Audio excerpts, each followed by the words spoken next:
دے رہا ہے، فرشتے گواہی دے رہے ہیں کہ اللہ کے سوا کوئی عبادت کے لائق نہیں، اور علم والے گواہی دے رہے ہیں کہ اللہ کے سوا کوئی عبادت کے لائق نہیں۔ اب اللہ کہہ رہا ہے میں خود گواہ ہوں، میرے فرشتے گواہ ہیں اور علماء گواہ ہیں، بقیہ ساری دنیا انسانیت میرے معبود برحق ہونے کی گواہی دے یا نہ دے، اس کی مجھے کوئی پرواہ نہیں ہے، کیونکہ انسانوں کا جو کریم طبقہ ہے اہل علم وہ میری وحدانیت کی گواہی دے رہے ہیں۔ اس لیے اللہ تبارک و تعالیٰ نے اہل علم کی فضیلت بیان کی، اور ایک جگہ پر کیا فرمایا؟ امن هو قانت آناء اللیل ساجدا وقائما، کیا وہ شخص جو رات دن اللہ کی عبادت میں لگا ہو، کبھی سجدے میں پڑا رہتا ہے اور کبھی کھڑے ہو کر اللہ کی عبادت کرتا رہتا ہے، یحذر الآخرہ، آخرت کا ڈر بھی اس کے دل میں رہتا ہے، وَيَرْجُو رَحْمَةَ رَبِّهِ، اللہ کی رحمت کا امیدوار بھی ہوتا ہے۔ پھر فرمایا یہ کون لوگ ہیں جن کے اندر ایسے اوصاف ہیں، آخرت کا ڈر ہے اور اللہ کی رحمت کے امیدوار ہیں، اور اس کے علاوہ رات میں جب ساری دنیا سو جاتی ہے تو اٹھ کر اللہ اللہ کرتے ہیں، اللہ کی عبادت کرتے ہیں، سجدے کی حالت میں کبھی روتے ہیں، گڑ گڑاتے ہیں، کبھی کھڑے ہو کر قرآن کی تلاوت کرتے ہیں۔ یہ کون لوگ ہیں؟ یہ علم والے ہیں۔ اس نے فرمایا اے میرے محبوب آپ بھی اعلان کر دیجئے، قُلْ هَلْ يَسْتَوِي الَّذِينَ يَعْلَمُونَ وَالَّذِينَ لَا يَعْلَمُونَ، آپ فرما دیجئے کہ جن کو ہم نے علم دے رکھا ہے اور جن کو علم نہیں دیا ہے دونوں برابر نہیں ہو سکتے، دونوں برابر نہیں ہو سکتے۔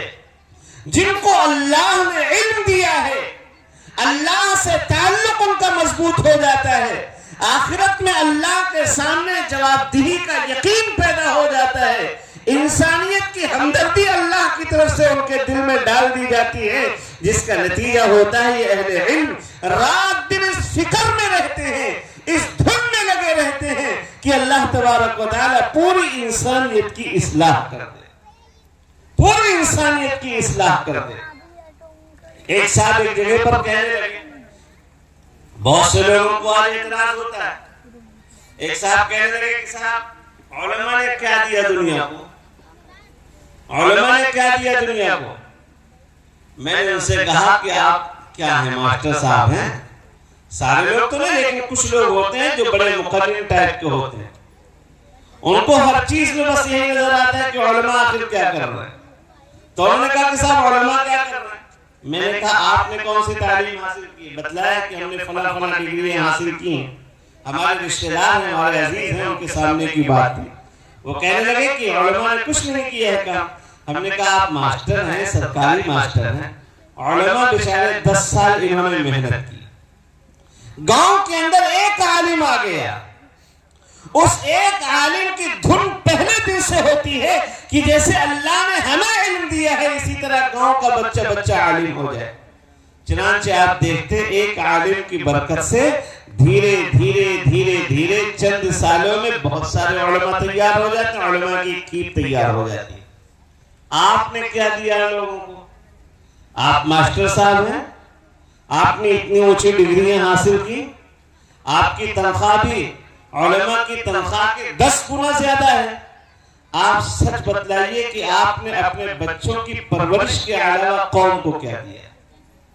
قوم کو کیا دیا؟ آپ تو سرکاری نوکری کے چکر میں لگ گئے کہ بس ہمارے خاندان کی پرورش ہو۔ آپ نے اپنے گاؤں میں اصلی علوم کی تئیں کیا محنت کی؟ وہ بیچارے کھیس کاٹنے لگے، کھیسیں نکل آئیں۔ یاد رکھیے علماء نے جس طرح قربانیاں دی ہیں، ایک حافظ بن کر آتا ہے جس کے بارے میں آپ کہتے ہیں اسے کچھ نہیں آتا جاتا، لیکن اللہ کا کلام اس نے اپنے سینے میں محفوظ کیا ہے۔ پہلے دن سے اس کی کوشش یہ ہوتی ہے کہ جیسے ہم حافظ بن کر آئے ہیں گاؤں کے اندر ہم کام کریں، گاؤں والے بھی تھوڑی سی تنخواہ دیں گے، تھوڑی سی تنخواہ پر ہم گزارا کر لیں گے، گاؤں سے ہزاروں بچے حافظ نکل جائیں۔ یہ ان کی محنت ہوتی ہے، ان کی دھن ہوتی ہے۔ کیوں؟ اس لیے کہ اللہ تبارک و تعالی علم دین کی برکت سے ان کے دلوں میں انسانیت کے تئیں ہمدردی پیدا کر دیتا ہے۔ اور علماء کو بھی میں یہ سبق دے رہا ہوں کہ جب حضرت خدیجہ الکبریٰ رضی اللہ تعالی عنہ نے نبی اکرم صلی اللہ علیہ وسلم کو تسلی دی اور پھر حضرت خدیجہ حضور اکرم علیہ السلام کو لے کر گئیں اپنے چچیرے بھائی ورقہ کے پاس. ورقہ پچھلی کتابیں پڑھے ہوئے تھے، وہ جانتے تھے. انہوں نے نبی اکرم علیہ السلام کے ساتھ پیش آئے، پورے حالات کو غور سے سنا اور اس کے بعد کیا فرمایا؟ فرمایا کاش اس وقت میں زندہ ہوتا جب تم کو تمہاری قوم تمہارے گھر سے نکال دے گی. کس سے کہا جا رہا ہے؟ آپ کبھی غور کر رہے ہیں کس سے کہا جا رہا ہے؟ امام الانبیاء والمرسلین جناب محمد الرسول اللہ صلی اللہ علیہ وسلم سے، جنہوں نے پیدا ہونے کے بعد سے اپنی زندگی کی آخری سانس تک کسی ایک انسان کو اپنی تلوار سے قتل نہیں کیا، جنہوں نے کبھی کسی پر ظلم نہیں کیا. سیدنا انس بن مالک فرماتے کہ میں 10 سال نبی اکرم علیہ السلام کا نوکر بن کر رہا ہوں، آپ کا خادم بن کر رہا ہوں. ما ضربنی ولا شتمنی، نہ آپ نے مجھے مارا ہے نہ آپ نے کبھی مجھے ڈانٹا ہے. آپ نے کبھی مجھے ڈانٹا نہیں. کوئی کام بگڑ گیا تو آپ نے یہ بھی نہیں کہا کہ یہ کام کیسے بگڑ گیا. کوئی کام میں نے کر دیا تو یہ بھی نہیں کہا کہ یہ کام کیوں کیا تم نے. اللہ کے نبی علیہ السلام اس قدر انسانوں کے تئیں ہمدرد، اتنے رحم دل حضور اکرم صلی اللہ تعالی علیہ وسلم، کسی کو کچھ نہیں کہہ رہے ہیں، کسی پر ظلم نہیں کر رہے ہیں. 11 بیویاں اور سب نبی اکرم علیہ السلام کی حسن اخلاق کی تعریف کر رہی ہیں. کسی کو آپ سے ذرہ برابر شکایت نہیں ہے. نبی اکرم علیہ السلام کی وہ شخصیت. اور کیا فرما رہے ورقہ؟ جب تم تعلیم کی محنت کرو گے تو لوگ تم کو تمہارے گھر سے نکال دیں گے. اس لیے اس سے سبق ملتا ہے کہ علماء بھی اگر فارغ ہو کے آئے اور اپنے کام سے لگ گئے تو لوگوں کو کوئی واسطہ نہیں ان سے، لیکن اگر انہوں نے تعلیم و تعلم کے لیے محنت کرنا شروع کیا تو ہر طرف سے باتیں بھی سننے کو ملیں گی. ایسا نہیں کہ تانے نہیں سننے کو ملیں گے، ان پر اعتراضات ہوں گے، طرح طرح کی باتیں ہوں گی. ان کے دل کے اندر انسانوں کے تئیں ہمدردی، اور پھر بھی لوگ طرح طرح کے الزامات لگائیں گے، دل چھلنی ہو جائے گا. آپ حضور اکرم علیہ السلام کی شخصیت کے بارے میں غور کریں. آپ کتنے بڑے رحیم و کریم اور انسانیت کے تئیں شفیق اور مہربان شخص ہیں. قرآن کریم کہہ رہا ہے وَمَا أَرْسَلْنَاكَ إِلَّا رَحْمَةً لِلْعَالَمِينَ. آپ سارے عالم کے لیے رحمت بن کر تشریف لائے. ایک مرتبہ مکہ مکرمہ میں بڑے بڑے سردار، بڑے بڑے مکہ کے رؤساء، یہ سب اکٹھا ہوئے اور انہوں نے اجتماعی دعا کی اللہ کے گھر خانہ کعبہ سے چمٹ کر. آپ اندازہ لگائیں، خانہ کعبہ کی دیوار سے چمٹ کر جو دعا مانگی جائے دعا قبول ہوتی کہ نہیں ہوتی؟ بھئی اگر کوئی چلا جائے عمرہ کرنے اور آپ کو فون کرے کہ میں اس وقت حرم شریف میں ہوں، آپ کی زبان سے فوراً نکلتا ہے کہ میرے لیے دعا کرنا، وہاں تو دعا قبول ہوتی. نکلتا ہے زبان سے کہ نہیں نکلتا ہے؟ میرے لیے دعا کرنا. اپنی پریشانیاں فوراً بتانے لگتے ہیں کہ میرے لیے وہاں سے دعا کرنا، وہاں پر دعا قبول ہوتی ہے. تو اللہ تبارک و تعالیٰ کا وہ مقدس اور پاکیزہ گھر، جس جگہ پر حضرت ابراہیم علیہ السلام نے کھڑے ہو کر اللہ سے حضور کو مانگا تھا، اس جگہ پر مکے کے بڑے بڑے مشرکین، بڑے بڑے سرداران اللہ کے گھر کی دیوار سے چمٹ کر دعا کر رہے ہیں. اور دعا کیا کر رہے ہیں؟ اللہم ان کان ھذا ھو الحق.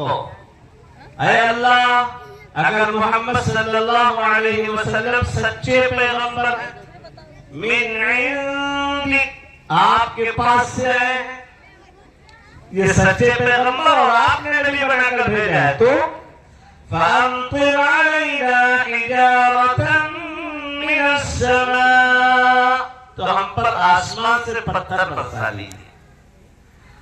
آپ نے کبھی سنا کہ حضور اکرم علیہ السلام کے رہتے ہوئے مکہ مکرمہ میں پتھروں کی بارش ہوئی ہو؟ یہ دعا کر رہے ہیں، اللہ سے پتھر مانگ رہے ہیں، اور خانہ کعبہ کی دیوار سے چمٹ کر حضور کی حقانیت کا حوالہ دے کر، اے اللہ اگر یہ سچے نبی ہیں تو ہم پر آسمان سے پتھر برسا لیجیے۔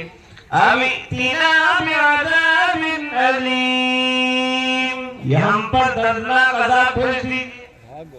تو ہونا کیا چاہیے تھا؟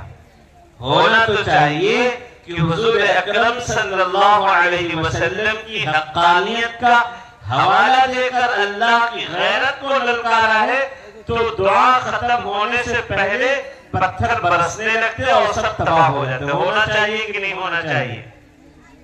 لیکن اللہ تبارک و تعالیٰ نے کیا جواب دیا؟